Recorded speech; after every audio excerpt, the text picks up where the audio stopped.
Et le bonjour, aujourd'hui on va parler du prince Harry et Meghan Markle et de leur documentaire Harry et Meghan qui est diffusé sur Netflix. Lorsque la bande-annonce de la première partie des 3 premiers épisodes a été montrée, enfin la bande-annonce, je parle du trailer, il y a eu beaucoup de critiques car certains disaient que le prince Harry et Meghan avaient utilisé des images de paparazzi qui ne les concernaient pas, enfin qui n'avaient rien à voir avec eux. C'était des images de paparazzi prises par exemple lors d'une émission concernant une autre star ou alors prises lorsqu'il s'agissait de Diana et que l'intensité des paparazzi ou la paparazzade n'est plus possible en Angleterre et que c'était désinformer le spectateur, les induire en erreur de dire que Harry et Meghan ont été sujets à de telles poursuites comme il était montré dans ce clip-là. Ils ont vraiment critiqué ça, ils en ont fait toute une histoire avec ça, mais quand tu regardes le reportage, tu te rends compte en fait que l'utilisation de ces images est dans un contexte bien précis. C'est-à-dire qu'ils essaient de démontrer que Diana et Meghan Markle ont été pourchassés de la même façon, enfin pourchassés, poursuivis ou alors persécutés de la même façon par les tabloïds,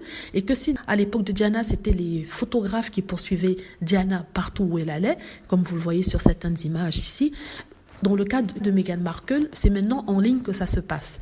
Contrairement à avant, où vous aviez des paparazzis partout qui poursuivaient Diana et tout, maintenant il n'est plus possible de faire cela, en tout cas en Angleterre. À l'extérieur de l'Angleterre, on peut très bien le faire, et que si on ne peut plus le faire de cette façon-là, maintenant ça se passe en ligne avec les tabloïds qui écrivent des articles diffamatoires sur Meghan Markle, et ça incendie la toile, et ça fait en sorte que des personnes analysent ça et ressortent leurs commentaires haineux.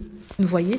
Donc, c'est en fait ça qu'ils disent dans le documentaire. Ça, c'est pour ceux qui disent que oui, Harry et Meghan utilisent d'autres images. Premièrement, c'est même pas eux qui utilisaient les images, c'est le producteur qui a choisi les images. Donc, ce n'est pas Harry et Meghan. Si les gens doivent critiquer, il faut qu'ils s'en prennent à Netflix.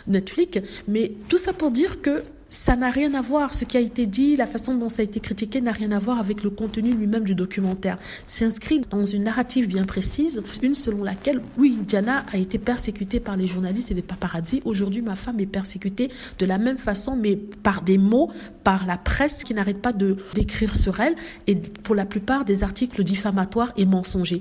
Et j'avais d'ailleurs dit dans une vidéo qu'une étude avait démontré qu'il y avait eu, sur l'espace de 2-3 ans, 246 000 articles écrits sur Meghan Markle contre 150 000 pour les Cambridge, 90 000 pour les restes des membres de la famille royale senior. Je parle du prince Charles et de Camilla et des autres. 246 000 et 95%, sinon plus, étaient des articles défavorables. Donc, voilà, c'est tout ce que le documentaire de Harry et Meghan disent. Ils disent que voilà, on est persécutés. C'est vrai, quand vous regardez la façon dont les gens leur tapent dessus, écrivent des horreurs sur eux, les traitent de traîtres, de méchants, d'idiots. Mais tous les mots qui ne sont pas utilisés pour Harry et Meghan, et surtout Meghan, mais je ne vous dis pas. Et ça, je crois que ça, c'est même pire que tout, parce que quand on prenne votre photo, on vous pourchasse dans la rue, déjà ça c'est effrayant et c'est dangereux, mais imaginez au niveau psychologique ce que ça peut être quand on écrit des horreurs sur vous en longueur de journée. Mais je ne crois pas qu'on puisse en sortir, même si on ne regarde pas la presse, parce que ça influence les gens. Vous ne savez jamais qui peut passer à l'acte, qui peut croire ces bêtises-là et se dire que vous êtes une menace pour eux, pour la famille royale et tout ça, qu'il faut faire quelque chose. En tout cas, c'est comme ça que je vois les choses. Dites-moi ce que vous en pensez. J'espère que vous avez aimé la vidéo. N'hésitez pas à cliquer sur like si c'est le cas, à vous abonner pour plus de vidéos et à cliquer sur la petite cloche afin d'être averti lorsque je poste une nouvelle vidéo. Merci.